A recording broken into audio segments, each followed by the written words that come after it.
हरे कृष्णा। हम लोग ने लास्ट टर्न पे टाइम वैल्यू ऑफ मनी खत्म किया था।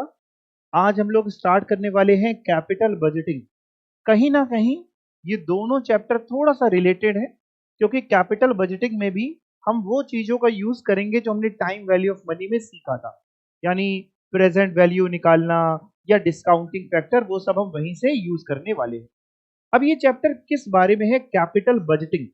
हम सभी ने कैपिटल वर्ड भी सुन रखा है, बजट वर्ड भी सुन रखा है, बट जब ये दोनों को साथ में हम बोल रहे हैं कैपिटल बजटिंग, तो इसका मतलब ये है कि हम कोई भी प्रोजेक्ट अगर लगाने जा रहे हैं तो उससे पहले हम उसको इवेल्युएट कर रहे हैं कि हमें वो प्रोजेक्ट लगाना चाहिए कि नहीं लगाना चाहिए। फॉर एग्जाम्पल, हम एक प्रोजेक्ट लगा रहे हैं जिसमें इनफ्लो होएगा बाद में, लेकिन आज आउटफ्लो है 1 करोड़ का। तो आज आउटफ्लो है, 2 4 5 साल 10 साल कमाएंगे इनफ्लो। हम चेक करेंगे कि वर्थ भी है लगाना कि नहीं। कहीं ऐसा ना हो कि हमारा पैसा ज्यादा लग जाए और बेनिफिट कम मिले। तो ये चैप्टर अलग अलग टेक्निक सिखाएगा, अलग अलग मेथड सिखाएगा कैपिटल बजटिंग करने के। कैपिटल बजटिंग को हिंदी बोले तो ये बताने के कि हमें वो प्रोजेक्ट में इन्वेस्ट करना चाहिए कि नहीं करना चाहिए। आइए ध्यान से इस चैप्टर को शुरू करते हैं। और कैपिटल बजटिंग में अगर मैं आपको बताऊं तो एक चीज जो आपको जानने वाली है वो ये है कि हमारा आज जब हम प्रोजेक्ट लगाते हैं ना, तो कुछ पैसा जाता है। कैश आउटफ्लो भी उसको बोल सकते हो या इनिशियल इन्वेस्टमेंट भी बोल सकते हो। लेट्स से अगर हमने आज एक मशीन खरीदी 1 करोड़ की, तो कैश आउटफ्लो है 1 करोड़। इसी में अगर हम जोड़ दें, आज एक मशीन खरीदी 1 करोड़ की, इंजीनियर बुलाया इंस्टॉल करने के लिए और वो इंस्टॉलेशन के 1 लाख रुपए लेके चला गया, तो मेरी मशीन 1 करोड़ की नहीं है, 1 करोड़ 1 लाख की है। इसके अलावा जैसे आज मशीन खरीदी 1 करोड़ की, लेकिन बाद में क्या होगा, जब वो मशीन खराब हो जाएगी तो लेट से वो स्क्रैप में बिक जाएगी। उसको स्क्रैप वैल्यू भी बोल सकते हो, वेस्टेज वैल्यू भी बोल सकते हो, रेसिडुअल वैल्यू भी बोल सकते हो, सैल्वेज वैल्यू भी बोल सकते हो। तो मान लो बाद में 5 लाख की बिक जाएगी, तो देखा जाए तो मेरा नेट जो इनफ्लो हमको समझ में आता हुआ, वो 1 करोड़ में से अगर हम 5 लाख माइनस कर दें, 95 लाख का इनफ्लो है या आउटफ्लो है, सॉरी। तो 95 लाख क्यों है? 1 करोड़ आज आउटफ्लो है, 5 लाख बाद में मिलेगा, तो अल्टीमेटली आउटफ्लो कितना हुआ? 95 लाख का। तो कह रहे हैं अगर आपको इनिशियल इन्वेस्टमेंट निकालनी है या जिसको आप कैश आउटफ्लो बोलते हैं, तो कैसे निकालें? सबसे पहले कॉस्ट ऑफ फिक्स्ड एसेट ले लें, जितने में आपने परचेज किया है, यानी इंस्टॉलेशन कॉस्ट अगर आई है वो जोड़ दें, फैक्ट्री तक लाने का भाड़ा, इंश्योरेंस वो जोड़ दें, वर्किंग कैपिटल अगर आपकी इंक्रीज होगी उस मशीन की वजह से तो वो जोड़ दें। सर मशीन की वजह से वर्किंग कैपिटल कैसे इंक्रीज या डिक्रीज हो सकती है? वर्किंग कैपिटल तो हम लोग ने चैप्टर पढ़ा था, डे टू डे एक्सपेंसेस होते हैं। मशीन खरीदने की वजह से वर्किंग कैपिटल में कैसे फर्क पड़ेगा? कोई बच्चा बताएगा क्या? इंक्रीज कैसे हो जाएगी, क्यों हो जाएगी? क्योंकि आपने मशीन खरीदेंगे, प्रोडक्शन बढ़ेगा, तो हो सकता है आपको रॉ मटेरियल की डिमांड और बढ़े, आपको रॉ मटेरियल और खरीदना पड़े।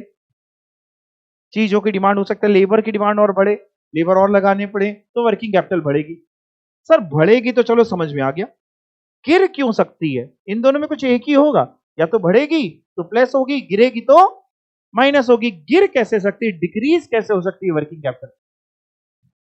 लॉस हो जाए? नहीं, लॉस की वजह से नहीं, मशीन खरीद रहे हैं तो लॉस के साथ। वर्किंग कैपिटल कम हो रही है, वर्किंग वर्किंग कैपिटल कम होने का मतलब वर्किंग कैपिटल की रिक्वायरमेंट कम हो रही है। आजकल क्या है ना, ज्यादा ऑटोमेटिक का जमाना है। हो सकता है आप जो नई मशीन लेके आ रहे हो, पुरानी मशीन को रिप्लेस कर रहे हो। पुरानी मशीन में 10 वर्कर्स लगाने पड़ते थे, 10 लेबर लगते थे। नई मशीन ज्यादा ऑटोमेटिक है, 2 वर्कर में काम हो जाएगा, 8 वर्कर की वेजेस बच जाएगी। तो डिक्रीज भी हो सकती है वर्किंग कैपिटल या फिर इंक्रीज, कोई एक ही चीज हो सकती है, क्वेश्चन में दिया होगा। और सैल्वेज वैल्यू है तो वो भी हम माइनस करते हैं, ठीक है। यानी सर इसको याद करना है नहीं, बस 2 3 बात इसको दिमाग में रखना है। फिक्स्ड एसेट खरीदने पे, ये तो आपने डेप्रिसिएशन छोटे में अगर पढ़ा होगा तो आपने पढ़ा होगा कि जब तक एसेट पुट टू यूज नहीं हो जाता, इंस्टॉल नहीं हो जाता, तब तक के सारे खर्चे कैपिटलाइज होते हैं। तो ये तो वो खर्चे हैं ही। उसके अलावा वर्किंग कैपिटल की बात करें तो बढ़ेगी तो प्लस होगी, गिरेगी तो माइनस होगी। और स्क्रैप वैल्यू जब वक्त आएगा तो उसके साथ एक चीज और सिखाऊंगा। सर एक बात बताओ, एक होता है सर प्रॉफिट, एक होता है कैश इनफ्लो। क्या सर प्रॉफिट और कैश इनफ्लो एक बात होती है कि अलग बात होती है? क्या दोनों में कुछ अंतर होता है? आपने कैश फ्लो वाला चैप्टर पढ़ा था, क्या प्रॉफिट और कैश इनफ्लो अलग बात है कि एक ही बात है? अलग है, क्योंकि प्रॉफिट में तो डेप्रिसिएशन भी माइनस होगा और भी बहुत सारे नॉन कैश आइटम। तो अगर हमको कैश इनफ्लो निकालना पड़ जाए तो कैसे करेंगे सर? कैश इनफ्लो के लिए सबसे पहले आप अपना प्रॉफिट ले लीजिए बिफोर टैक्स, जिसको आप ईबीटी भी बोलते हैं। ईबीटी तक तो हम सबको आता ही है। ईबीटी में से टैक्स माइनस कर दीजिए, ईएटी आ जाएगा। बट इस ईएटी में आमतौर पे डेप्रिसिएशन भी माइनस हो चुका होता है, जबकि डेप्रिसिएशन नॉन कैश आइटम होता है। तो हम क्या करें, डेप्रिसिएशन को एड बैक कर दें, जिससे मेरे नेट कैश इनफ्लो आ जाएंगे। तो इन्होंने सर क्या लिखा है? इन्होंने लिखा है कि बेटा सेल लेना, सेल में से खर्चे हटा देना, डेप्रिसिएशन मिला के तो ईबीटी आएगा। तो वो तो हमें पता ही है, हम तो ईबीटी से समझा रहे थे, आपको दिमाग ना लगाना पड़ जाता। ईबीटी लिया, टैक्स हटाया, ईएटी आया। कुल मिला के अगर और शॉर्ट में याद करना है तो ईएटी में क्या एड बैक कर दो? डेप्रिसिएशन। ईएटी हम सबको आता ही है। ईएटी में अगर हम डेप्रिसिएशन एड बैक कर देंगे तो मेरे कैश इनफ्लो आ जाएंगे। ये क्यों समझा रहे हैं सर? इसलिए समझा रहे हैं, अभी बहुत सारी जगह पे हमें कैश इनफ्लोज यूज करने होंगे, बहुत सारी जगह पे प्रॉफिट्स यूज करने होंगे। तो दिखाऊंगा अभी टेक्निक जब समझाऊंगा कि कहां पे क्या यूज होता है। Plus terminal cash inflow. Sir terminal क्या चीज होती है? कैश इनफ्लो तो मतलब पैसा आया, टर्मिनल मतलब एंड, आखिरी को। जैसे टर्मिनल स्टेशन सुना है? टर्मिनल रेलवे स्टेशन मतलब वहां जाके ट्रेन खत्म हो जाती है, तो टर्मिनल है, एंड है। तो टर्मिनल मींस एंड। मान लीजिए 10 साल की लाइफ है, तो 10 साल बाद आपको जो कैश इनफ्लो मिलेगा मशीन मशीन बेच करके, वो है टर्मिनल कैश इनफ्लो। क्या है वो? टर्मिनल, जो स्क्रैप में बिक जाएगी या ऐसा सेकंड हैंड बिक जाएगी, कोई भी कारण से आपको जो पैसा आखिरी में मिलेगा वो टर्मिनल है। वो कैसे निकालते हैं सर? आपकी जो स्क्रैप वैल्यू है वो टर्मिनल कैश इनफ्लो है। और साथ में कई बार क्या होता है, जब मशीन बिकती है तो हो सकता है आपकी कोई वर्किंग कैपिटल रिलीज हुई हो। वर्किंग कैपिटल रिलीज का मतलब क्या होता है, जैसे मैं बताऊं आपको, मशीन थी अभी तक, मशीन की वजह से हमने काफी सारे रॉ मटेरियल में इन्वेस्ट कर रखा था। आज वो मशीन ही, वो प्रोजेक्ट ही हम बंद कर रहे हैं, तो वो रॉ मटेरियल वगैरह भी हम बेच के खत्म करेंगे। तो अगर वर्किंग कैपिटल रिलीज हुई है तो उसमें जुड़ जाएगी। प्लस अगर कोई आपकी एडिशनल कॉस्ट है, जैसे कई बार क्या हो जाता है, मशीन को उखड़वाने की कॉस्ट आ गई, अनइंस्टॉल कराने की कॉस्ट। मशीन को हमने जमीन से लगा के रखा था, इंस्टॉल कराया था फिक्स, और हमने उसको उखड़वाया तो 20,000 रुपए उसमें लग गए। तो वो प्लस होगा कि माइनस होगा? माइनस होगा। यानी ये याद नहीं करना, सिंपल सी बात है, जो पैसा आया वो प्लस हो रहा है, जो पैसा गया वो माइनस हो रहा है। नहीं दिया होगा तो कोई बात ही नहीं, सिर्फ स्क्रैप वैल्यू ले लेंगे। अब बात करते हैं चैप्टर की। यहां से आपका एक तरीके से चैप्टर शुरू हो रहा है। बहुत इंपॉर्टेंट बात है, कैपिटल बजटिंग की टेक्निक्स, यानी हम कैसे पता लगाएं कि हमें ये प्रोजेक्ट करना चाहिए कि नहीं करना चाहिए, इसके लिए क्या तरीके हैं। इसके लिए ब्रॉडली तो दो तरीके हैं, एक ट्रेडिशनल तरीका, एक मॉडर्न तरीका। ट्रेडिशनल के अंदर आपको दिख रहे हैं दो तरीके, और मॉडर्न के अंदर आपको दिख रहे हैं तीन तरीके। ये सब पढ़ेंगे हम लोग, सब हमारे करिकुलम में एक एक करके प्रैक्टिकल भी करेंगे। ट्रेडिशनल, जिसको नॉन डिस्काउंटेड कैश फ्लो भी बोलते हैं, मॉडर्न जिसको डिस्काउंटेड कैश फ्लो भी बोलते हैं। इसका मतलब भी समझाऊंगा, ये क्या होता है नॉन डिस्काउंटेड का मतलब, या डिस्काउंटेड, सब समझाऊंगा। कह रहे हैं ट्रेडिशनल के अंदर एक आता है पेबैक पीरियड, एक आता है एआरआर, एनपीवी, आईआरआर और पीआई, या इसको प्रॉफिटेबिलिटी इंडेक्स भी प्यार से बोल सकते हैं आप। एक एक करके समझाता हूं आपको। सबसे पहले पढ़ने जा रहे हैं पेबैक पीरियड। क्या पढ़ने वाले? अब पेबैक पीरियड का मतलब क्या है, इधर देखिए सभी लोग, एक छोटे से एग्जाम्पल से आपको समझाता हूं। मान लीजिए मैं एक प्रोजेक्ट कर रहा हूं, एक प्रोजेक्ट में इन्वेस्टमेंट कर रहा हूं, जिसमें आज, ईयर जीरो को आज कहते हैं, करंट ईयर, ये मैंने आपको टाइम वैल्यू में भी समझाया था। आज मेरा जो कैश फ्लो है, जो पैसा लगेगा, जब मैं कैश फ्लो लिखता हूं तो वो इनफ्लो भी है, आउटफ्लो भी है। अब मैं जब ब्रैकेट में लिखूंगा तो आउटफ्लो हो जाएगा, ब्रैकेट नहीं लगाऊंगा इनफ्लो हो जाएगा। मान लेते हैं आज मैं जो प्रोजेक्ट कर रहा हूं, इसमें 1 लाख का आउटफ्लो है। इस प्रोजेक्ट से सर कमाओगे कितना?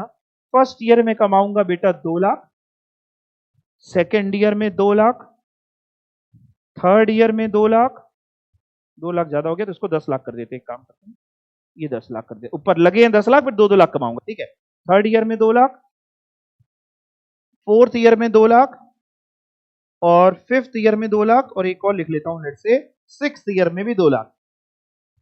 आज लगे थे 10 लाख रुपए, और हर साल मैं कमाने वाला हूं, इनफ्लो है 2-2 लाख का। बस छोटा सा क्वेश्चन है, मैं ये जानना चाहता हूं कि मैंने जो आज पैसे लगाए 10 लाख, वो कितने टाइम में, कितने साल में रिकवर हो जाएंगे? 5 साल। इसी को कहते हैं पे बैक पीरियड।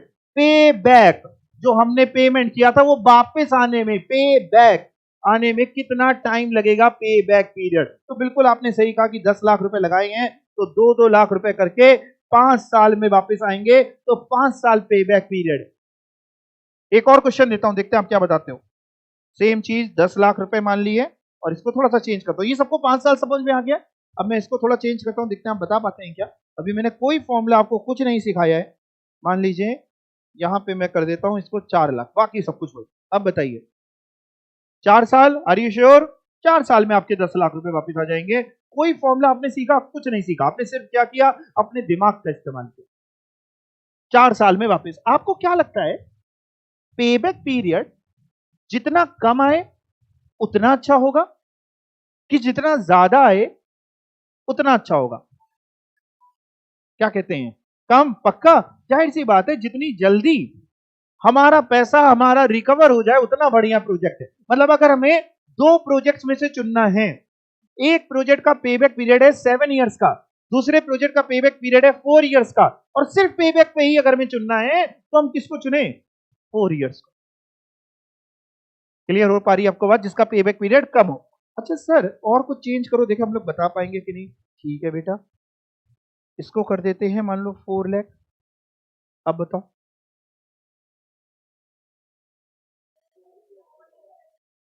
चलो चलो आपके लिए पहले इजी करता हूं। अभी आप थोड़ा कंफ्यूज हो रहे हो, जो बता रहे हो गलत बता रहे हो, चलो आपके लिए इजी करता हूं। अब बताओ, अच्छा अब 4 साल है।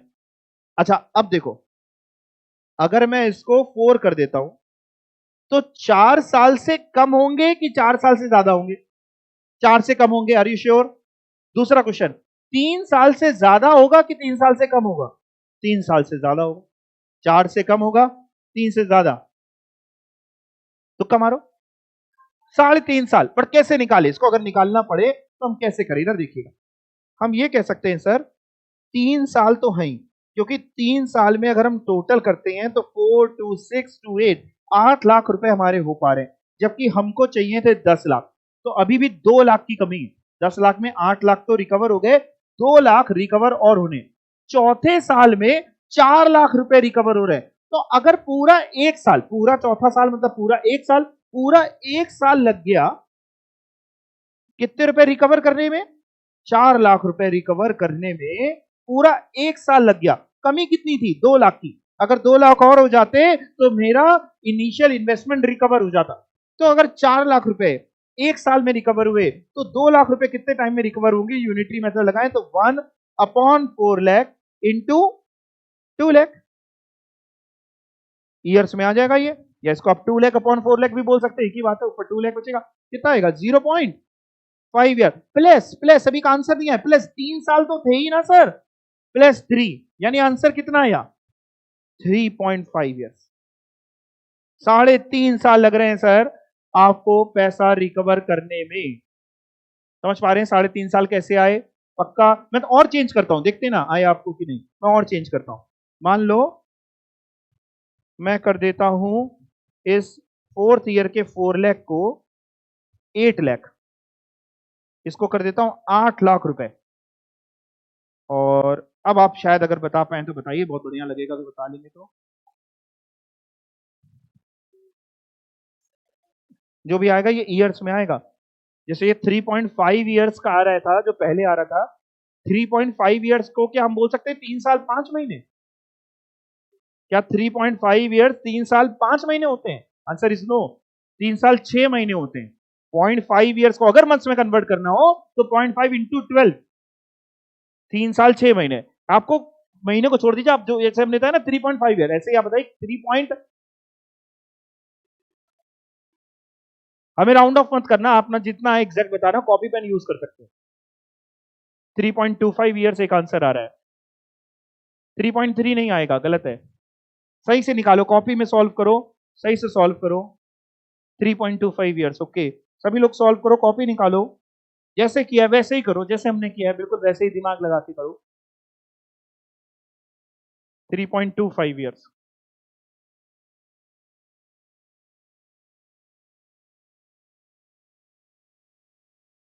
थ्री पॉइंट टू फाइव सबका आ रहा है। 3.25 कैसे आएगा 3.25? देखिए, पहले साल में 4 लाख मिल गए, दूसरे साल में 2 लाख मिल गए, फिर 2 लाख मिल गए, और ये आपके 8 लाख हो गए। 10 लाख में 8 लाख रिकवर हो गया, 2 लाख रुपए बचे थे। बट चौथे साल में आपने 8 लाख पूरे कमाए हैं, 8 लाख कमाए हैं। तो चौथा साल यानी 1 साल लग गया है 8 लाख रुपए कमाने के लिए। 8 लाख रुपए कमाने के लिए अगर 1 साल लग गया, तो 2 लाख रुपए कमाने के लिए कितना लगेगा? क्या इसको मैं ऐसे लिख सकता हूं, 2 लाख अपॉन 8 लाख? 1 लिखूं ऊपर या ना लिखूं, एक ही बात है, एनीथिंग मल्टीप्लाइड बाई 1 कोई फर्क पड़ता नहीं, ठीक है ना। कितना आता है ये? 0.25 ईयर, और 3 साल तो थे ही, दैट इज 3.25 ईयर। अगर कोई मेरे से महीनों में पूछता, वैसे कितना लिख देंगे मेरा काम खत्म, लेकिन अगर कोई जानना ही चाहता कि महीने में क्या बोलेंगे सर इसको, तो 0.25 जो है ना उसको 12 से मल्टीप्लाई होगा, क्योंकि एक साल में 12 महीने होते हैं। तो 0.25 इंटू 12 करना, 3 साल। 3 साल 3 महीने बोल सकते हैं इसको, 3 ईयर्स तो थे ही, और 3 महीने। और ईयर्स में बोलेंगे तो 3.3 नहीं बोल सकते, ईयर्स में है 3.25, तो आप ईयर्स में ही करिए ना, आप क्यों झंझट में पड़ते हैं। क्लियर हो पा रहा है? पक्का? अब मैं क्वेश्चन देता हूं, देखते हैं आप कर पाएंगे कि नहीं। मैं क्वेश्चन दिखाता हूं आपको, ये क्वेश्चन है, आंसर नहीं देखने का इनका, ठीक है ना। देखते हैं क्या है। आप प्रोजेक्ट, बस इतना ही क्वेश्चन है बेटा, यहां से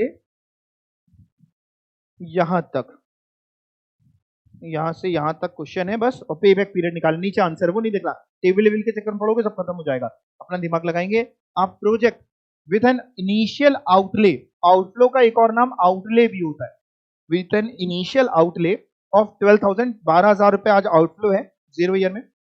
ईल्ड्स, ईल्ड्स मतलब होता है कमा के देगा, रिटर्न, कमाई, rupees 2,000, 3,000, 4,000, 6,000 respectively in the first, second and third year, fourth year, पे बैक पीरियड निकालना है। यानी मैं इसको अगर क्वेश्चन को ऐसे लिख दूं, पहले साल में आपका 0 ईयर में जा रहे हैं 12,000, और फिर 1 2 3 4 कितने कितने रुपए आ रहे थे 1 2 3 4 में, 2 3 4 6, 2,000, 3,000, 4,000 और 6,000, ये इनफ्लो है। आपको ये बताना है 12,000 रुपए कितने साल में रिकवर हो रहे हैं। 3 पॉइंट समथिंग होगा, 3 साल से ज्यादा होगा, 4 साल से कम होगा, क्योंकि 3 साल तक हमारे जो रिकवर हो पा रहे थे वो केवल 9,000 रुपए रिकवर हो पा रहे थे, जबकि रिकवर करने थे 12,000, तो 3,000 की कमी थी। अब आप लोग बताइए 3.5 ईयर्स बोलेंगे, 3.6 ईयर्स बोले, 3.5 ईयर्स बोले जाएंगे, सबका आ गया 3.5। अब हम अपना आंसर चेक कर लेते हैं कि क्या हमारा आंसर सही आया है। मुबारक हो, हमारा आंसर बिल्कुल सही आया है सर। इन्होंने लिखा है 3 ईयर्स 6 मंथ, और अगर हम इसको ऐसे लिखते हैं सर, तो एग्जाम में 3.5 ईयर्स, तो क्या नंबर मिलेंगे? पूरे मिलेंगे, कोई दिक्कत की बात ही नहीं है, दोनों एक ही बात है। 3.5 ईयर्स भी हो सकते हैं, या 3 साल 6 महीने, 6 महीने कैसे होंगे? 0.5 इंटू 12, वो भी आप कर सकते हैं। तो एक बार अब देखिए जरा, एग्जाम में प्रेजेंट कैसे करेंगे सर, टेबल क्या बनाई है, क्या हम भी बना पाएंगे? जी, टेबल में कोई बहुत बड़ी खास बात नहीं थी, इन्होंने इनफ्लोस की एक टेबल बनाई, देखते जाइएगा सभी बच्चे इस बार, क्योंकि अगली जो कमी आपके साथ आती है, पहली चीज कमी है कि आता ही नहीं एग्जाम में क्वेश्चन, दूसरी कमी आता है तो आप प्रेजेंट नहीं कर पाते, नंबर चाहिए ना आपको, तो दूसरी कमी यहाँ पे दूर करते हैं। ईयर बनाए आपने 1 2 3 4, कैश इनफ्लोज दिए थे आपने लिख दिए। अब क्यूमुलेटिव कैश इनफ्लो निकाले। क्यूमुलेटिव मतलब, कभी स्टैट्स पढ़ी छोटे में आपने? क्यूमुलेटिव ऐसे ऐड करते थे ना सेम, यानी 2,000 तो 2,000 लिखा, फिर 2,000 और 3,000 को ऐड करके 5,000, फिर 5,000 और 4,000 को ऐड करके 9,000, फिर 9,000 और 6,000 को ऐड करके 15। फिर क्यूमुलेटिव वाले कॉलम को बहुत देर तक देखा कि भाई 12,000 रुपए रिकवर कितने टाइम में हो रहे हैं, तो पता चला सर कि 12,000 रुपए इन दोनों के बीच में कहीं रिकवर होंगे। 9,000 से ज्यादा है, 15,000 से कम है, तो हमने कहा यानी 3 साल तो है ही। बाकी चौथे साल में अगर बात करें तो 6,000 रुपए कमाए हैं, जबकि 3,000 की कमी थी। 3,000 कैसे? 9,000 यहां से रिकवर हो गए थे, 12,000 में से माइनस किया, 3,000 की कमी थी, ऊपर 3,000 लिखा, नीचे 6,000 लिखा, और 3 साल तो थे ही, तो ये आ गया 3.5 ईयर। ठीक है, बात समझ पा रहे हैं आप? फॉर्मूला भी लिखना पड़ेगा सर आपको, E plus B upon C. ई का मतलब है ये 3 साल, ई का मतलब 3 साल, बी का मतलब ये 3,000 जो कमी पड़ रही थी, और सी का मतलब ये 6,000। इसको इंस्टीट्यूट बोल रहा है ये, इधर देखो, E plus B upon C. E means number of years immediately preceding the year of final recovery. Final recovery चौथे साल में हो रही है, उससे जस्ट पहले 3 साल, तो ई का मतलब 3। बी का मतलब balance amount still to be recovered, जितना रिकवर करना बचा है। जैसे आपने कहा 9,000 रिकवर हो गया 3 साल में, 12,000 रिकवर करना था, तो 3,000 रुपए रिकवर करने बचे, तो 3,000 रुपए जो आपका बी है। सी क्या है? Cash flow during the year of final recovery, जितना आपने चौथे साल में कमाया, तो ये है 3। 3,000 रुपए बचा है, चौथे साल में 6,000 कमाया, तो फॉर्मूला लिख के, यानी टेबल बनाएंगे, उसके बाद फॉर्मूला लिखेंगे, उसके बाद सॉल्व कर देंगे और घर वापस आ जाएंगे, पास हो जाएंगे, और क्या चाहिए। समझ में आ गया पे बैक आपको? तो पे बैक पे अगर क्वेश्चन आता है तो आप समझिए आपकी किस्मत जो है वो चमक उठी है, बहुत इजी रहता है। ओके, अभी नीचे जाने से पहले एक बात और क्लियर करते हैं। पे बैक जो निकालते हैं हम लोग, वो हम लोग कैश इनफ्लोस को यूज करते हैं। किसको यूज करते हैं? आप देख सकते हैं इस क्वेश्चन में भी अपने ने कैश इनफ्लोस को यूज किया था। किसको यूज किया था? अगर आपको कैश इनफ्लो खुद ही दिया है, जैसे इस क्वेश्चन में दिया ही था कि ये सर कैश इनफ्लोज हैं, तो कोई टेंशन की बात ही नहीं थी। लेकिन अगर कैश इनफ्लो नहीं दिया है, प्रॉफिट दिया है, तो आपको उसको कैश इनफ्लो बनाना पड़ेगा। जो मैंने कैसे सिखाया आपको कि आप ईएटी में डेप्रीशिएशन ऐड कर दो, और शुरुआत से क्या लिखा था? Sale minus operating expenses including depreciation, यानी जब माइनस होगा तो डेप्रीशिएशन भी माइनस कर दो। तो प्रॉफिट बिफोर टैक्स आ जाएगा, टैक्स माइनस करो, प्रॉफिट आफ्टर टैक्स आ गया, डेप्रीशिएशन ऐड बैक करो, कैश इनफ्लो आ गया। जब कैश इनफ्लो आ जाएगा तब ये कॉलम बनता है। कैश इनफ्लो को देख के हम पे बैक निकालते हैं, प्रॉफिट्स को देख के पे बैक नहीं निकालते। क्यों? लॉजिक भी समझना चाहो, क्योंकि जीरो ईयर से कंपेयर करते हैं। जीरो जो होता है वो कैश आउटफ्लो होता है, तो उसको कंपेयर भी तो कैश इनफ्लो से करोगे, तभी तो कंपेरिजन बैठेगा। समझ पा रहे हैं बात को? समझ पा रहे हैं? एक मैं क्वेश्चन आपको ये वाला कराता हूं। आप प्रोजेक्ट कॉस्ट ₹3 लाख, यानी ये आउटफ्लो है, and yields annually a profit of 80,000 after depreciation eight the rate 12% per annum. तेरा एक प्रोजेक्ट है जिसमें 3 लाख का आउटफ्लो है, और हर साल यील्ड्स एनुअली, एनुअली मींस हर साल हम प्रॉफिट कमाएंगे। अभी इनफ्लो नहीं दिया सर, प्रॉफिट दिया है 80,000 का आफ्टर डेप्रिसिएशन। यहां थोड़ी सी एक लाइन इनसे छूट गई है प्रिंट होना, यहां लिख लीजिए, ऑन रुपीज, क्वेश्चन में मिस प्रिंटिंग है, लिख लो, on rupees 5 lakh at the rate 12% per annum after depreciation on rupees 5 lakh at the rate 12% per annum, but before tax of 50%। Calculate करना है पे बैक। वो सब तो सर सही है, ये 80,000 जो प्रॉफिट है, ये प्रॉफिट में डेप्रिसिएशन ये माइनस कर चुके हैं कि नहीं, ये बात कम समझ में आ रही है। आप लोग समझाइए हमको, एक बार हम और पढ़ देते हैं।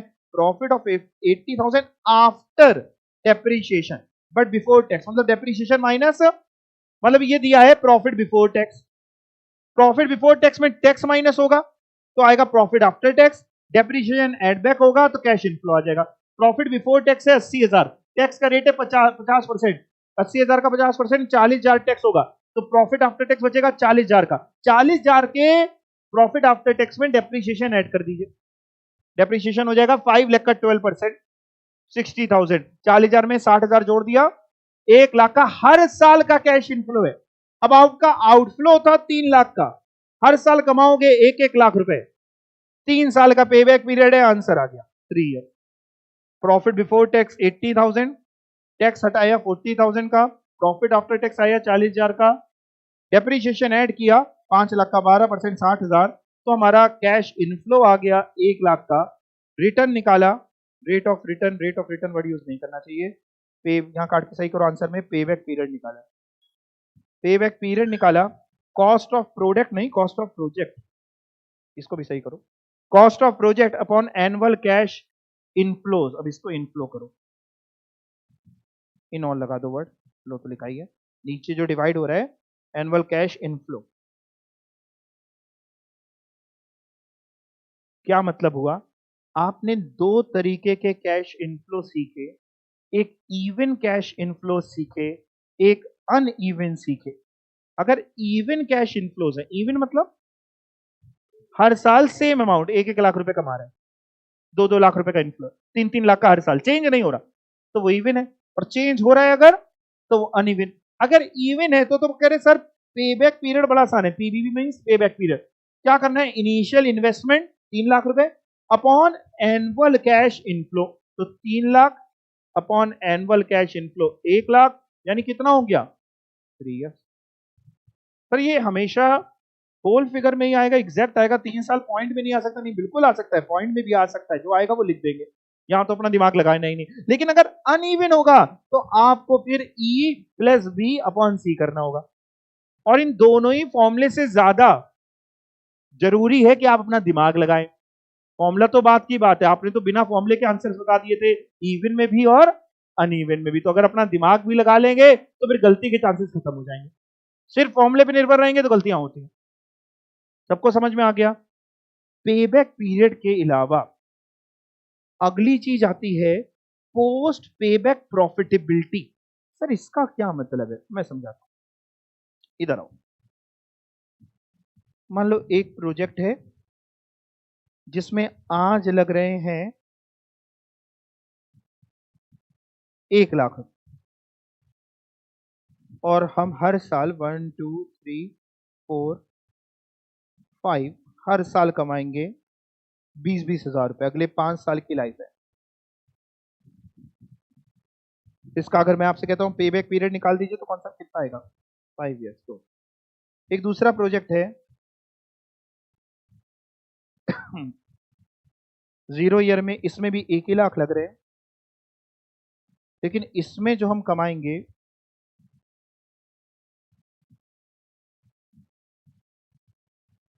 वो कमाएंगे अगले 8 सालों तक। और कितना कमाने वाले हो सर, 15,000 मान लो कमाने वाले, 15,000 अगले 8 सालों तक। अगर आपसे कहता हूं इसका पे बैक पीरियड निकाल दीजिए, इसका तो आपने बिल्कुल सही बताया था, मैं यहां लिख भी देता हूं। इसका पे बैक पीरियड आपने बताया था हमको 5 ईयर्स। इसका बताइएगा पे बैक पीरियड करना क्या सर, इवन है तो 1 लाख अपॉन 15,000। पॉइंट में आ रहा है तो पॉइंट में लिख देंगे, कोई बात नहीं। 1 लाख अपॉन 15,000, 6.67 ईयर्स। अगर हम पेबैक पीरियड देखते हैं तो पेबैक पीरियड जितना कम होता है उतना अच्छा होता है। मतलब अगर दोनों प्रोजेक्ट को हम ध्यान से देखें तो ये वाला प्रोजेक्ट बढ़िया लग रहा है जो ग्रीन पेन वाला है ना। प्रोजेक्ट के नाम दे देते हैं, मान लो ये प्रोजेक्ट ए है और इसको कर देते हैं प्रोजेक्ट बी, तो प्रोजेक्ट ए अच्छा लग रहा है। बट अगर हम दिमाग लगा के देखें तो प्रोजेक्ट बी अच्छा है। दिमाग लगाएं तो बी अच्छा है। क्यों बी अच्छा है? प्रोजेक्ट ए में 5 साल में पैसा रिकवर तो हो रहा है, बट उसके बाद कमाएंगे क्या? 5 साल की लाइफ है, कमाओगे क्या उसके बाद? पैसा रिकवर तो हो रहा है बट पोस्ट पे बैक कोई अर्निंग ही नहीं है आपकी।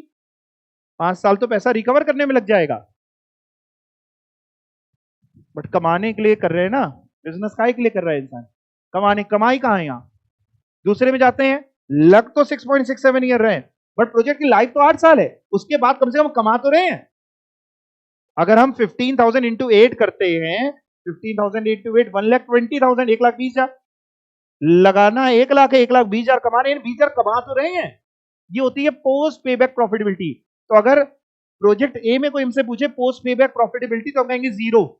कैसे जीरो? इनफ्लोज का टोटल माइनस आउटफ्लो, इनफ्लोज का total 1 lakh minus outflow 1 lakh, zero. But project B में अगर पूछते हैं तो इनफ्लोज का टोटल 1,20,000 माइनस आउटफ्लो 1 लाख, यानी 20,000। ये होता है पोस्ट पेबैक प्रॉफिटेबिलिटी। क्लियर हुआ? पेबैक के बाद कितना कमाओगे वो है पोस्ट पेबैक प्रॉफिटेबिलिटी। तो पोस्ट पेबैक प्रॉफिटेबिलिटी कैसे निकालते हैं, इस फॉर्मूले को अंडरलाइन करिए। टोटल कैश इनफ्लोज में से इनिशियल आउटले माइनस कर देते हैं। टोटल कैश इनफ्लो में से क्या कर देते हैं? टोटल कैश इनफ्लो मतलब 1 साल का कि जितना टोटल है सारे सालों का टोटल माइनस आउटफ्लो। कई बार पोस्ट पेबैक प्रॉफिटेबिलिटी इंडेक्स भी निकाला जाता है। इंडेक्स में क्या करते हैं, पोस्ट पेबैक प्रॉफिट ऊपर लेते हैं। पोस्ट पेबैक प्रॉफिट इसी को बोलते हैं, ये जो माइनस करके बचता है ना, ये इसी को बोलते हैं पोस्ट पेबैक प्रॉफिटेबिलिटी भी या पोस्ट पेबैक प्रॉफिट भी।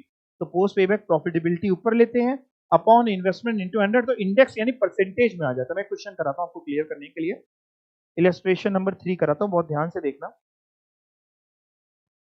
The following are the details relating to two projects, दो प्रोजेक्ट की डिटेल है sir, project X project Y, दो अलग अलग प्रोजेक्ट्स हैं। कॉस्ट ऑफ द प्रोजेक्ट 1,60,000, उसकी 2 लाख है। स्क्रैप की बात करते हैं, जब लाइफ खत्म हो जाएगी तो ये 16,000 की मशीन बिक जाएगी, कबाड़ वाला ले जाएगा जो भी है, और ये 24,000 की बिक जाएगी, 24,000। सेविंग्स की बात करते हैं, यानी इनफ्लोस की बात करते हैं, first year, second year, third year, fourth year, fifth year, sixth year, but seventh year में सिर्फ इसका है, उसका नहीं है। कैलकुलेट करना है पेबैक पीरियड और कंसीडर करना है कौन सा प्रोजेक्ट बेटर है। तो अभी तो इसमें एग्जाम में अगर यही क्वेश्चन आता है, मेरी बात ध्यान से सुन लीजिएगा, अगर एग्जाम में सेम क्वेश्चन आता है और जहां पे आपसे सिर्फ पेबैक पीरियड पूछ रहा है, तो आप एग्जाम में फिर अपने आप पेबैक प्रॉफिटेबिलिटी नहीं निकालेंगे, पोस्ट पेबैक प्रॉफिटेबिलिटी या पोस्ट पेबैक प्रॉफिटेबिलिटी इंडेक्स नहीं निकालेंगे। हम केवल पेबैक निकाल देंगे और लिख देंगे conclusion on the basis of payback period this method is better. इस क्वेश्चन के सॉल्यूशन में इन्होंने सब निकाला है, बट हम आपको एग्जाम के लिए भी तैयार करें। हाँ, एग्जाम में हमसे पूछो तो हम बताएं, हमसे पूछा नहीं तो हम कैसे बताएं? हमसे पूछो, क्या पूछो? कैलकुलेट पेबैक पीरियड, हम निकाल देंगे, कॉमा पोस्ट पेबैक प्रॉफिटेबिलिटी हम निकाल देंगे, comma post payback profitability index हम निकाल देंगे, और फिर पूछ रहे हो विच प्रोजेक्ट इज बेटर, तो हम सबको कंपेयर करके बता देंगे। तो मैं करा आपको सब रहा हूं, but at the same time exam के लिए भी बोल रहा हूं कि अगर ये क्वेश्चन आता है इसमें इतना ही पूछ रहा है तो हम नहीं निकालेंगे एग्जाम। ठीक है, तो सबसे पहले तो देखो बेटा, क्या आप लोगों को पेबैक पीरियड निकालना आता है? वो तो आप निकाल लोगे। आउटफ्लो ये है और ये इनफ्लोज है, पहले साल का, दूसरे साल का, तीसरे साल का, चौथे साल का, पांचवें साल का, ये सब इनफ्लोज हैं। आप जरा प्रोजेक्ट एक्स का मेरे को चाहे कॉपी पेन यूज कर लो, पेबैक पीरियड निकालो। ये अनइवन है कि इवन है? अनइवन है, यानी वही E प्लस बी अपॉन सी। तो आप कॉपी पेन यूज करके आराम से सिर्फ और सिर्फ मेरे को पेबैक पीरियड बता दो। 1,60,000 रुपए कितने साल में रिकवर हो रहे हैं? निकाल दिया आपने? अरे गजब। थोड़ा सा मैं रुक जाता हूँ और भी बच्चों के लिए। मेरे को कितने रुपए रिकवर करने हैं? 1,60,000, ठीक है। तो 4 साल में तो 1.5 लाख रिकवर हो रहे हैं, 10,000 की जरूरत और बचती है। हाँ ठीक है, सही आ रहा है। बाकी मैं वेट कर रहा हूँ सभी का, और जिनका हो जाए आ जाए ये, फिर वो प्रोजेक्ट वाई का पेबैक पीरियड निकालें। 4.25 सही है। जिनका हो जाए फिर वो वाई का भी निकालिए, और नहीं हो रहा है तो आराम से करिए, कॉपी पेन यूज करिए।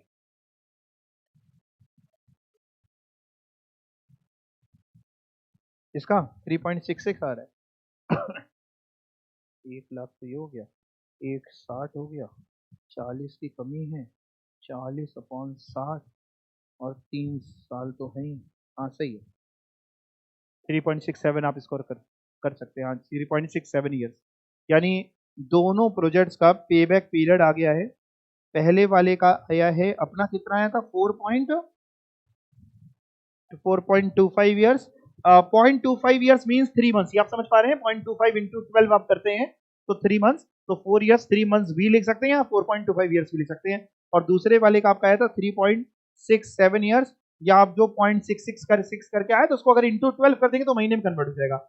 मतलब 0.6666 को अगर आप इंटू 12 कर देते हैं तो 7.99, यानी 8 मंथ्स वो है, 3 साल तो ही, तो 3 साल 8 महीने भी आप इसको कह सकते हैं, दोनों एक ही चीज। इतना सबका आ गया है पक्का? तो सर इतने में तो अपने को कोई दिक्कत ही नहीं है, ये तो बड़ा आसान है। अब सर हमको पोस्ट पेबैक प्रॉफिटेबिलिटी प्लीज बता दीजिए कैसे निकलेगी। मैं बताता हूं।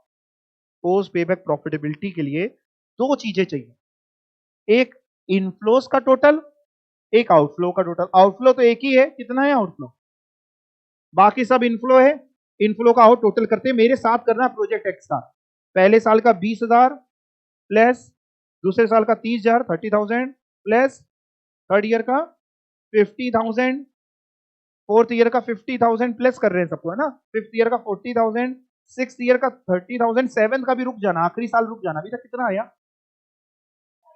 2,20,000। अब सुनो, जो सेवेंथ ईयर होगा ना उसमें 10,000 तो मिलेगा ही मिलेगा, प्लस जो स्क्रैप वैल्यू है वो भी मिलेगी 16,000 की। स्क्रैप वैल्यू कब मिलती है?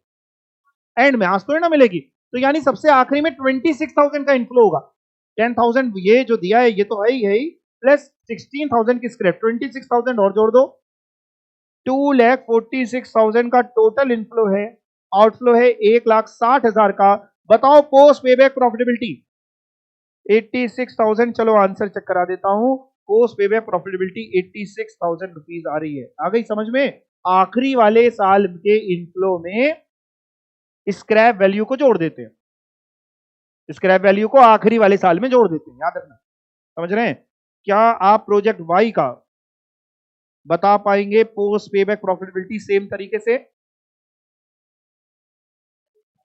94,000। हाँ 94 सही है, लेकिन और मौका बाकी लोग के लिए दे देते हैं। प्रोजेक्ट वाई, जी मनोज बिल्कुल सही आप आंसर बता रहे हैं। और भी बताइए, जो जो ऑनलाइन है सभी बच्चे आंसर दीजिए। 94,000।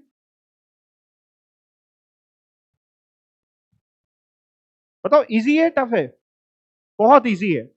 94,000 सारे इन्फ्लोस का जोड़ दिया। वैसे आखिरी वाला जो साल था इसमें तो 6 ईयर थे, तो छठवां जो साल है 20,000 प्लस 24,000 कितना हो जाएगा? 44,000। आखिरी वाले साल का इन्फ्लो 44, और सारे इन्फ्लोस का टोटल कितना था? 2,94,000। उसमें से 2 लाख माइनस किया 94। सर ये आया पोस्ट पेबैक प्रॉफिटेबिलिटी। हाँ, अब निकालना है पोस्ट पेबैक प्रॉफिटेबिलिटी इंडेक्स। तरीका क्या है? पोस्ट पेबैक प्रॉफिटेबिलिटी लेनी है जो आपने निकाली, उसको डिवाइड कर देना है इन्वेस्टमेंट से जो इनिशियल आउटफ्लो था, इनटू 100 कर देना है। तो पोस्ट पेबैक प्रॉफिटेबिलिटी जैसे 86,000 अपॉन इन्वेस्टमेंट जो आपने करी थी 1,60,000, 86,000 अपॉन 1,60,000 इंटू 100, 53.75। ऐसे ही दूसरे का अपना निकाल के चेक कर लो।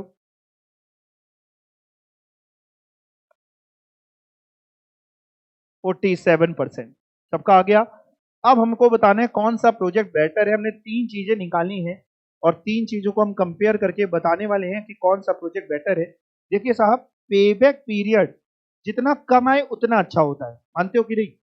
पेबैक पीरियड के हिसाब से प्रोजेक्ट वाई अच्छा है, क्योंकि प्रोजेक्ट वाई का पेबैक पीरियड 3.67 ईयर है, वन का जो एक्स है उसका 4.25 है। पोस्ट पेबैक प्रॉफिटेबिलिटी क्या लगता है, जितनी ज्यादा है उतनी अच्छी बात कि जितनी कम है? जितनी ज्यादा है, तो उसके हिसाब से भी वाई बेटर है, क्योंकि उसकी 86 है 1000, उसकी 94,000। और पोस्ट पेबैक प्रॉफिटेबिलिटी इंडेक्स भी जितना ज्यादा है, क्योंकि प्रॉफिट ऊपर ले रहा है, जितना ज्यादा है उतना बेटर है। तो किसका बेटर है यहाँ पे? यहाँ एक्स का। तो अगर हम बात करते हैं तो साहब प्रोजेक्ट वाई दो चीजों में बेटर दिखता हुआ, यानी payback period and post payback profitability के हिसाब से प्रोजेक्ट वाई बेटर है, और पोस्ट पेबैक प्रॉफिटेबिलिटी इंडेक्स के हिसाब से प्रोजेक्ट एक्स बेटर है। तो हम कंक्लूजन में देखिए इन्होंने क्या लिखा है, project Y is better because of it shorter payback period and larger post payback profitability. यानी इंडेक्स को खा गए, इंडेक्स के बारे में कुछ लिखा नहीं। आप चाहें तो एक लाइन ऐड कर सकते हैं, बट एज पर post payback profitability index project X is better. ये एक लाइन आप और लिख देंगे तो बेटर होगा। क्लियर हो गया? कोई डाउट किसी को? प्रैक्टिकल जीवन में आप इन दोनों में से अगर आपको बिजनेस करना हो, मान लो, कौन सा करोगे, एक्स की वाई?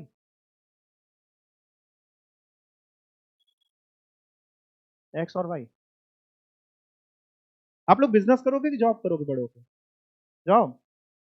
छन छन के पैसा आएगा है, मतलब हर महीने में अपने आप। देखो हाँ सही बात है, आज की जो जमाना है वो यही है कि अपना ठीक ठाक जॉब लग गई और महीने के एंड पे 2-4 लाख रुपए आ गए अकाउंट में। हाँ। खैर अगर बिजनेस करना तो इसमें आप एक्स में लगाओगे, वाई में? आप दोनों में कर सकते हो। अगर किसी चीज की कोई कमी नहीं आपके पास, रिसोर्सेस की कमी नहीं है, और दोनों इंडिपेंडेंट प्रोजेक्ट्स है, तो आप दोनों में कर सकते हो। दोनों ही कुछ ना कुछ देखे जा रहे हैं, ठीक है ना? ये होता है बिजनेस माइंड।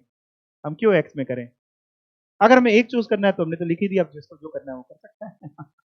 ठीक है, तो ओके। तो सर ये भी हम लोगों को समझ में आ गया। यानी अभी तक हम लोगों ने बेटा 3 चीजें सीख ली हैं। एक पेबैक पीरियड सीख लिया है, एक पोस्ट पेबैक प्रॉफिटेबिलिटी सीख ली है, और एक पोस्ट पेबैक प्रॉफिटेबिलिटी इंडेक्स सीख लिया है। अब सीखने जा रहे हैं डिस्काउंटेड पेबैक पीरियड। सर मतलब क्या है? पेबैक पीरियड तो आपने सिखा दिया, ये डिस्काउंटेड पेबैक पीरियड क्या है मैं समझाता हूं। हम लोगों ने जब पेबैक निकाला, मेरी तरफ देखें, हम लोग ने जब पेबैक निकाला तो हमने कैश इनफ्लोस को एज इट इज उठा लिया, और उनके हिसाब से हमने देखा कि भाई हमारा इनिशियल इन्वेस्टमेंट कितने साल में रिकवर हो रही है, और वो हो गया हमारा payback period. Discounted payback period क्या कहता है? वो कहता है सर जो कैश इनफ्लोज हैं ये तो आज तो है नहीं सर, ये तो अलग टाइम फ्रेम्स में, फर्स्ट ईयर के एंड पे इतना मिलेगा, सेकंड ईयर के एंड पे इतना मिलेगा, थर्ड ईयर के एंड पे इतना मिलेगा, फोर्थ ईयर के एंड पे इतना मिलेगा, आज तो नहीं मिलना है ना सर। तो पहले तो सर आप इसको डिस्काउंट करके प्रेजेंट वैल्यू पे लाओ, सेम तरीके जैसे टाइम वैल्यू ऑफ मनी में नहीं डिस्काउंटिंग फैक्टर से, या जिसको आप पीवीआईएफ भी बोल रहे थे, प्रेजेंट वैल्यू इंडेक्स फैक्टर, है ना, उससे इंटरेस्ट फैक्टर, तो उससे आप मल्टीप्लाई करके उसको लेकर के आ रहे थे प्रेजेंट वैल्यू पे। तो पहले आप सारे कैश इनफ्लोज को डिस्काउंटिंग फैक्टर यूज करके प्रेजेंट वैल्यू पे लाइए, फिर जब प्रेजेंट वैल्यू पे आ जाए तो जो प्रेजेंट वैल्यू पे आए उसको यूज करके आप अपना पे बैक निकालिए, जैसे निकालते थे वैसे करना, वैसे ही है, कोई नया फॉर्मूला नहीं, बस जो कैश इनफ्लोज होंगे हम पहले उनको डिस्काउंट करेंगे। डिस्काउंट करने मतलब पहले उनको प्रेजेंट वैल्यू में लाएंगे। बोलो पहले उनको कैसे करते मैं समझाता हूं, एक क्वेश्चन देखते हैं। Calculate discounted pay back period from the information given below.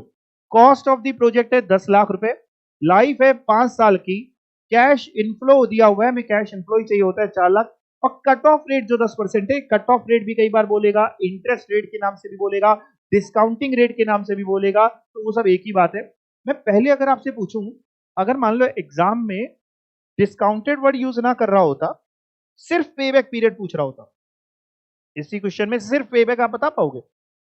आपने भी सीखा इवन कैश फ्लोज हैं, 10 लाख का आउटफ्लो और हर साल का 4 लाख का इनफ्लो, बताओ ना पेबैक पीरियड 2.5 साल, 10 लाख अपॉन 4 लाख करिए सभी लोग, 10 अपॉन 4, 10 लाख अपॉन 4 लाख आता है 2.5 साल सभी का, पक्का? तो अगर हमें बिना डिस्काउंट करे निकालना है तो बहुत ही आसान है, बट सर डिस्काउंट करके निकालना है तो कैसे निकालेंगे?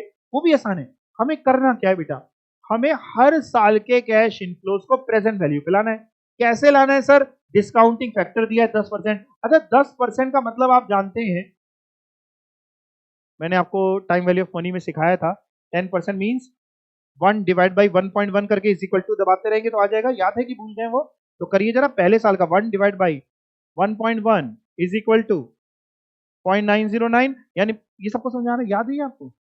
याद है ना, ठीक है। तो 0.909 पहले साल के कैश इनफ्लोज को, 4 लाख को 0.909 से मल्टीप्लाई करेंगे तो 363,600, ये डिस्काउंटेड कैश फ्लो, ये जिसको प्रेजेंट वैल्यू भी बोल सकते हैं। दूसरे साल को 0.826 कैसे आया? इज इक्वल टू दबाते जाएंगे तो बढ़ता जाएगा, ऐसे ही तीसरे साल, ऐसे ही चौथा साल। अब ये जो फिगर्स आ गई हैं इनके बेसिस पे आपको निकालना है पे बैक, यानी आउटफ्लो। अब देखो, अब आपके मतलब का क्वेश्चन कितना रहा, आउटफ्लो है 10 लाख और इनफ्लोज ये वाले पकड़ने हैं आपको जो डिस्काउंटेड वाले हैं, बाकी अब आपके मतलब के नहीं बचे। अब लेकिन सर ये तो सीरीज बन गई है अनइवन वाली, अनइवन बन गई कि इवन बन गई? अनइवन, तो अनइवन में कैसे लगाएं दिमाग? वही 10 लाख रुपए कितने टाइम में रिकवर होंगे? कैलकुलेटर में टोटल करो, 363,600 प्लस 3,30,400, ये 6,94,000 हुआ, चेक करो। हमें 10 लाख रिकवर करने हैं, फिर 3,04,000 अभी कितने रिकवर हुए? 9,94,400। कितने रिकवर करने हैं? 10 लाख। 10 लाख में 994400, 3 साल तक रिकवर हो गए हैं। कितनी कमी पड़ रही जरा बताओ, 10 लाख में माइनस करो, 10 लाख माइनस 994400, 5600 की 5600 रुपए चौथे साल में टोटल रिकवरी हो रही है 273,200 की। 5600 रिकवर करने में कितना टाइम लगेगा? 5600 अपॉन 273,200, और 3 साल तो सर थे ही, इसको टोटल कर देंगे तो हमारा आंसर आ जाएगा 273। एग्जाम में लेकिन फॉर्मूला लिखना ई प्लस बी अपॉन सी, ये और 3.020 कर सकते हैं इसको आप, 02 भी लिख सकते हैं ईयर्स। और मंथ्स में कन्वर्ट करना हो तो ये जो पोर्शन है, देखिए अगर मंथ्स में लिखना हो तो हम ऐसे लिखते हैं, इधर देखिए हम ऐसे लिखते हैं, 3 तो लिखते ही, प्लस मंथ्स में लिखना होता तो 5600 अपॉन 273,200 को इंटू 12 करते, यानी 5600 अपॉन 273,200 इंटू 12। तो ये अगेन ये भी पॉइंट्स में आ रहा है, कोई फायदा नहीं बचता, 0.24 है ना, बहुत कमी आ रहा है। तो फिर हम कहते हैं ये आ रहा है, ऐसे लिखते फिर इसको 3 इयर्स एंड, बताओ कितना आता है ये? 0.246 कर देते हैं इसको मंथ्स। या तो ऐसे लिखें या ऐसे लिखें, बट मैं आप चाहूंगा कि आप ऐसे ही लिखो, नहीं तो आप उसके चक्कर में गोड़ दोगे। गोड़ना समझते हैं आप? हाँ तो गोड़िएगा नहीं। ठीक है, हो जाएगा। बताओ, डिस्काउंटेड कैश इनफ्लोज इजी है, कुछ नहीं करना आपको। सारे कैश इनफ्लोज को पहले क्या कर लेना है? डिस्काउंट। सर प्रेजेंटेशन भी एक बार समझा दो कैसे करेंगे। देखो कॉलम देखो, एक ईयर का कॉलम बना हुआ है, एक एनुअल कैश इनफ्लोज का कॉलम बना हुआ है, एक डिस्काउंटिंग फैक्टर बोल सकते हैं, पीवी फैक्टर बोल सकते हैं, पीवीआईएफ बोल सकते हैं, एक डिस्काउंटेड कैश इनफ्लोज, और फिर क्यूमुलेटिव का आप बनाते ही हैं। टोटल किया, फिर डिस्काउंटेड पेबैक पीरियड लिखा, फॉर्मूला आप लिख करके आएंगे एग्जाम में, ई प्लस बी अपॉन सी, सॉल्व किया, इंटू 365 दिनों में निकाला। आप 365 मत करना, आप डायरेक्टली लिख देना जो हमारा आया था 3 पॉइंट कितना है, 02 ईयर्स, खत्म। 365 से मल्टीप्लाई करेंगे तो दिनों में आ जाएगा, 12 से मल्टीप्लाई करेंगे तो महीने में आ जाएगा, नहीं मल्टीप्लाई करेंगे तो साल में आ रहा है। क्लियर हो गया? यहां तक कोई डाउट है तो आप पूछ सकते हैं, क्योंकि आपने एक टॉपिक पढ़ लिया है, बहुत इजी टॉपिक। कैपिटल बजटिंग में आप मान के चलो, हर बार आपको कोई ना कोई क्वेश्चन इस चैप्टर से जरूर मिलेगा। बहुत इंपॉर्टेंट चैप्टर है पूरा, इतनी सारी टेक्निक्स आप इसके अंदर पढ़ने वाले हैं और क्वेश्चन जरूर आता है। अच्छा चैप्टर है।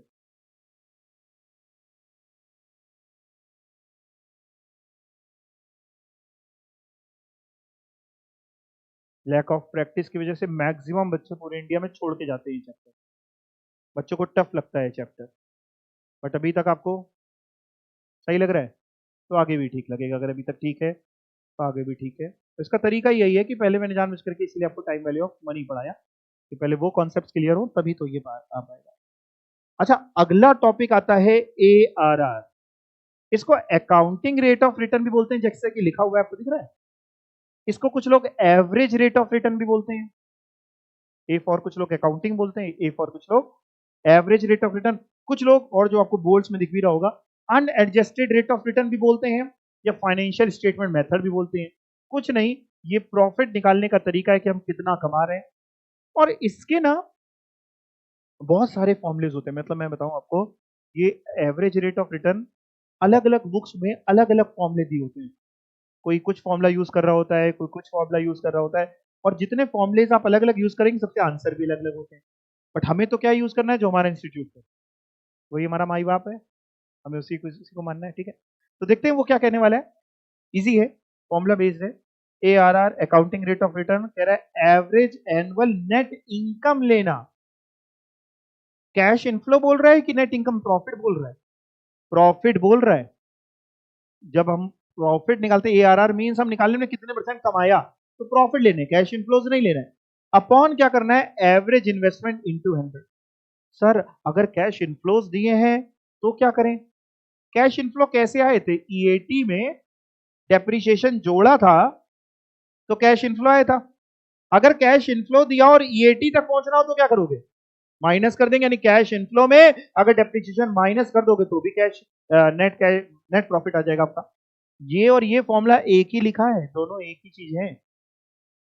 अगर डायरेक्टली प्रॉफिट दिए तो आप ऊपर वाला फॉर्मूला लगाइए, कैश इनफ्लोज दिए तो आप क्या करिए, कैश इनफ्लो के साथ डेप्रिसिएशन माइनस करिए, तब प्रॉफिट आएंगे अपॉन एवरेज इन्वेस्टमेंट। यहां तक आपको बात समझ में आ रही है? सर एक बात ये बताओ, ये एवरेज इन्वेस्टमेंट जिससे आप डिवाइड करा रहे हो, ये क्या चीज होती है? इन्वेस्टमेंट तो समझ में आती है, आज जितने रुपए लगे, मान लो आज 1 लाख रुपए लगे तो ये इन्वेस्टमेंट है। एवरेज इन्वेस्टमेंट क्या है? लेट्स से आज 1 लाख रुपए लगे, लेकिन आज से 5 साल बाद जब मशीन बिकेगी तो 10,000 रुपए रिकवर हो जाएंगे एज अ स्क्रैप वैल्यू। आज 1 लाख का आउटफ्लो है, 5 साल बाद कितने मिल जाएंगे? 10,000। एवरेज करने का तरीका ये होता है, कोई भी फिगर की ओपनिंग पकड़िए, कोई भी फिगर का एंड पकड़िए, और दोनों को जोड़ के डिवाइड बाई 2 कर दीजिए। मतलब 1 lakh plus 10,000 divide by 2, that is 1,10,000 divide by 2, यानी 55,000। ये है एवरेज इन्वेस्टमेंट। अब यहीं पे कुछ बुक्स कहती है कि केवल इनिशियल इन्वेस्टमेंट से डिवाइड करना, कुछ बुक्स में लिखा होता है एवरेज इन्वेस्टमेंट की जगह इनिशियल इन्वेस्टमेट। आपकी बुक कह रही है एवरेज, सही, ये भी है वो भी है, बट हम तो अपनी बुक को मान रहे हैं। तो एवरेज इन्वेस्टमेंट से हमको डिवाइड करना है। एवरेज इन्वेस्टमेंट कैसे निकलेगी? Initial investment plus scrap value divide by 2। Sir scrap value नहीं दी होगी तो जीरो मान लेंगे बेटा, अगर नहीं दी होगी क्वेश्चन करा दीजिए सर। चलो क्वेश्चन कर, A company is considering the purchase of a machine management does not want to purchase a machine if its payback period is more than 3 year. कह रहा है कंपनी चाहती है मशीन खरीदना, कंपनी मैनेजमेंट के पास गई, डायरेक्टर्स के पास गई, उससे कह रही सर हमें मशीन खरीदनी है। वो कह रहा है अगर पेबैक पीरियड 3 साल से ज्यादा है तो हम मशीन नहीं खरीदेंगे, और रेट ऑफ रिटर्न अगर 20% से कम है तो नहीं खरीदेंगे। मैनेजमेंट क्या कह रहा है, यानी इन शॉर्ट वो आपसे कह रहा है पेबैक निकालना। अगर पेबैक 3 साल से ज्यादा है तो मशीन नहीं खरीदनी, पेबैक 3 साल या उससे कम आए तो मशीन खरीदनी, और एवरेज रेट ऑफ रिटर्न अगर 20% से कम आया तो मशीन नहीं खरीदनी। 20 या उससे, क्या लगता है आपको एवरेज रेट ऑफ रिटर्न जितना ज्यादा है उतना अच्छा, कितना कम है? जितना ज्यादा है, तो कह रहा है 20% से कम नहीं होना चाहिए, ठीक है। Two machine X and Y are under consideration, हम दो मशीन के बारे में सोच रहे हैं कि कौन सी खरीदें। Cost of each machine is 10,000 and working life है दोनों ही मशीन की 4 साल। स्क्रैप वैल्यू है 1200 और 400 रिस्पेक्टिवली। एनुअल कैश इनफ्लोज दिए हुए हैं, पहला, दूसरा, तीसरा, चौथा, बस। और इवेलुएट करने टू प्रपोजल एंड सजेस्ट करना है कि कौन सी मशीन को परचेज करे। पहले तो पेबैक की बात करते हैं। हमको ये बताओ, ये जो दिए हुए हैं ये प्रॉफिट दिए हुए हैं कि कैश इनफ्लोज दिए हुए हैं? पेबैक के लिए क्या चाहिए होता है, प्रॉफिट्स की कैश इनफ्लो? तो कैश इनफ्लोज दिए, पेबैक आपको आता है। सर पेबैक निकालेंगे कि डिस्काउंटेड पेबैक?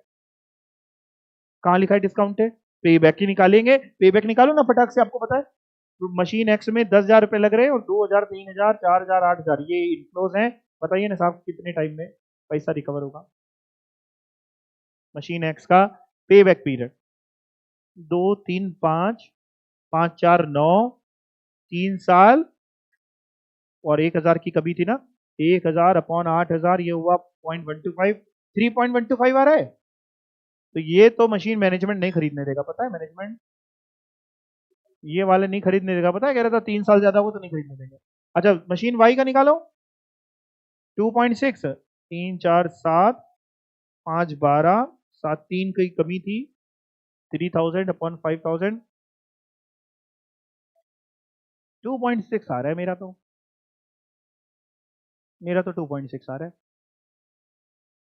देखो ऐसे क्यूमुलेटिव निकाल दे अगर मशीन वाई का, तो 3, 7, 12, 17 इन दोनों के बीच में है। 7,000 रिकवर हो गया था, 10,000 रिकवर करना है, 3,000 की कमी है। 3,000 अपॉन 5,000, 3,000 अपॉन 5,000, 0.6, और 2 साल तो है ही 2.6। तो पेबैक के हिसाब से मशीन वाई बढ़िया है। अब बचता है क्या निकालना? ARR, full form accounting rate of return, ठीक है। अच्छा ये बताओ, ARR निकालने के लिए कैश इनफ्लो चाहिए कि प्रॉफिट चाहिए? तो कैश इनफ्लोज दिए, प्रॉफिट कैसे निकालें?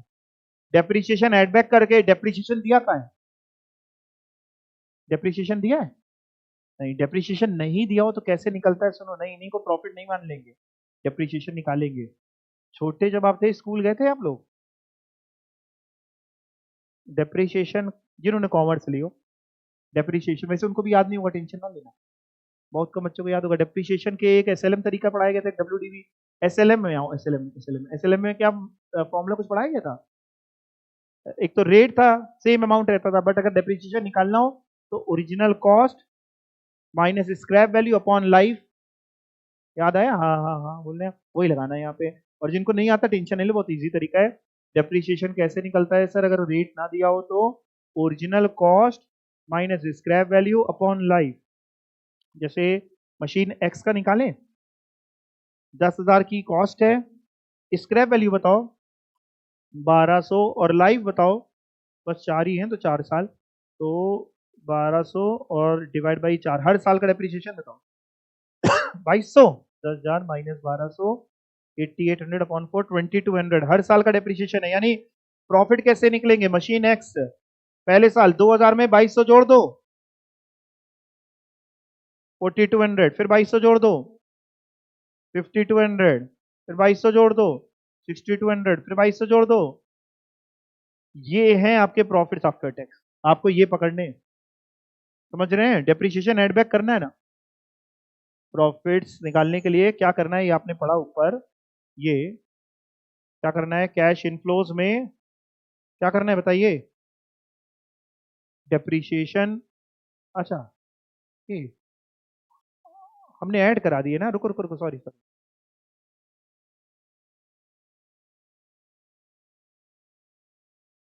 डेप्रिसिएशन माइनस करेंगे तब आएगा ना, डेप्रिसिएशन तो एडेड होगा, हमने उल्टा करा दिया, सॉरी सॉरी, ये कैश इनफ्लोज थे। रुको रुको रुको, माइनस करते हैं, आओ माइनस करें। 2000 में 2200 गया तो ये प्रॉफिट की जगह लॉस हो जाएगा, कितने का? 200 का। ये प्रॉफिट होगा 800 का, ये 1200, और ये 8000 में 2200 गया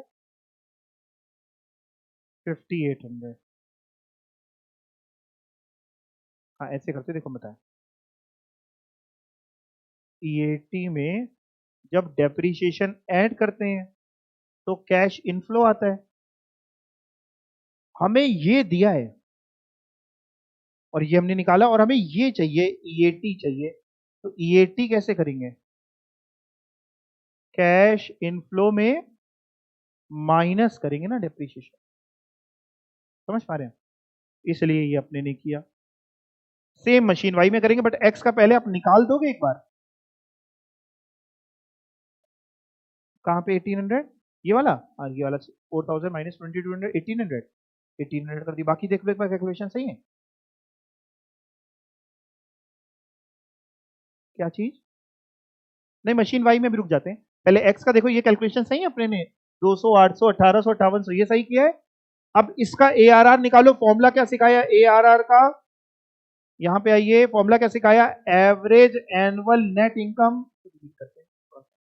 average annual net income upon average investment.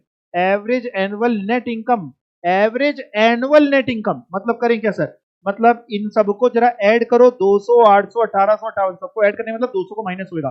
करते हैं जरा, 800 1800 और 5800 माइनस 200, 8200 डिवाइड बाई 4, 4 साल है ना, डिवाइड बाई 4, 2050। ये आया मेरा average annual net income 2050 upon average investment. Average investment आपको बताई, ओपनिंग वैल्यू यानी initial investment plus scrap value divide by 2। Sir initial investment है 10,000, स्क्रैप वैल्यू है 1200, 10,000 और 1200 को जोड़ के डिवाइड बाई 2 करो, 5600। तो डिवाइड में 5600 इंटू 100, बोलो 2050, 36.61% कर देते हैं इसको। अब आंसर एक बार चेक करते हैं, अगर मैच होता है तो फिर अपन वाई की तरफ चलते हैं। ये अब वाई में आते हैं। अब बताइए सेम तरीके से वाई आप लोग करेंगे, मैं मदद करूंगा बस। वाई का डेप्रीशिएशन बताइए हर साल का, सेम जैसे हमने इसका निकाला था, original cost minus scrap value upon life, कितना? 2400। ओरिजिनल कॉस्ट है 10,000 रुपए माइनस स्क्रैप वैल्यू 400, बचेगा 9600 डिवाइड बाई लाइफ, इसकी भी 4 साल है। 9600 को 4 से डिवाइड करने, बिल्कुल आप लोग ठीक बता रहे हैं, 2400 का डेप्रीशिएशन है। 2400 के डेप्रीशिएशन को क्या करें, ये कैश इनफ्लोज में से क्या कर दें, माइनस कर दें, ताकि हमारा प्रॉफिट आ जाए। तो 3000 में 2400 माइनस करा, 600 ये आया। करिए आप लोग करिए, 1600 ये आता हुआ, 4000 में 2400 गया, 1600 तो बचेगा, और 2600 फिर ये हो जाएगा, और 2600 ये।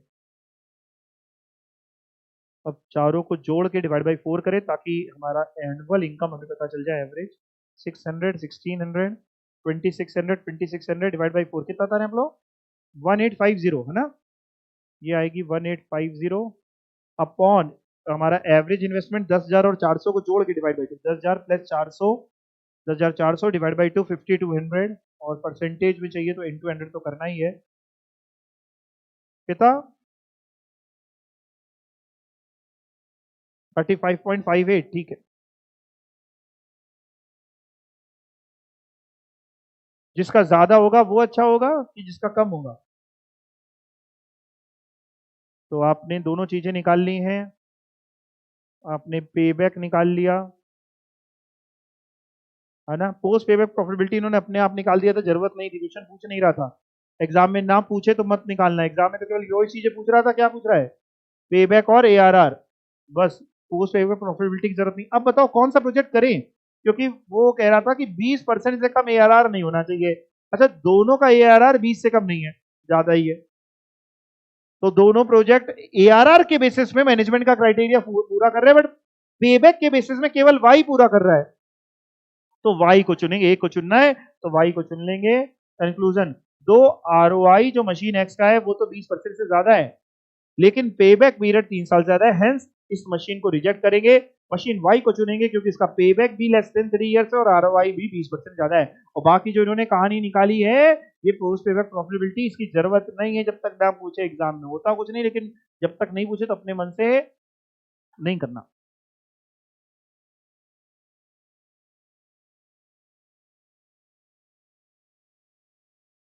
कोई डाउट है यहाँ पे?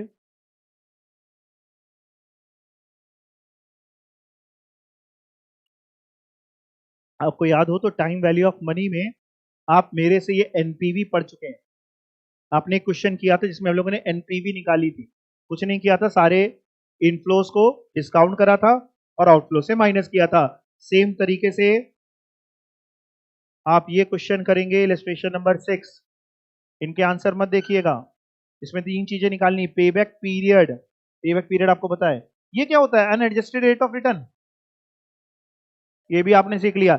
एनपीवी ये आपने टाइम वैल्यू अपनी सीखी थी, भूल गए तो पहले वाला क्वेश्चन रिवाइज करिएगा। तो ये आपका होमवर्क है कि यहाँ से फिर आपको लास्ट नेक्स्ट टर्म पे पढ़ा दूंगा। ये सिर्फ आपको करके आइएगा और जितने मैंने चीजें सिखाई हैं उसको रिवाइज करके आइएगा और एक बार कॉपी में अपने हाथों से कर लीजिएगा। Thank you so much.